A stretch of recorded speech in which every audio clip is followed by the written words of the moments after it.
Ja tu nezini skrodardienas silmačos lore, tad piesprādzies, jo tā ir peak drama. Antonija ir loaded saimniece, kurai tikko nomira bagātais vecais vīrs, un Haiki viņa jau ir engaged ar Aleksi. Aleks ir viņas kalps, bet ok, girl boss, you do you. Bet plot twist, Aleks nemaz viņu nemīl. Viņš viņu bildināja miestiņā, kad bija iedzērs. Bračiņi tu apsolīja laulību blackoutā un tagad mēģina čikanot out?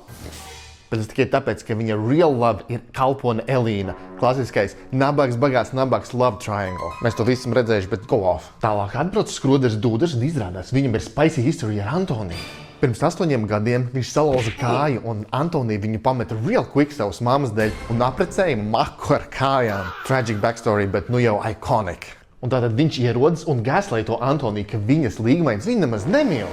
Let's be real, tas ir red flag, manipulatīvs gājiens, bet viņš joprojām viņu simpo. No cap. Ātrs sidequest. Joska mīl Zāru, bet viņa tēvs ir pret, tad viņš literally uziet gaisā, bet plot armor viņam viss safe. Jāsprādziens, šī alus un siera luga ir eksplozīva.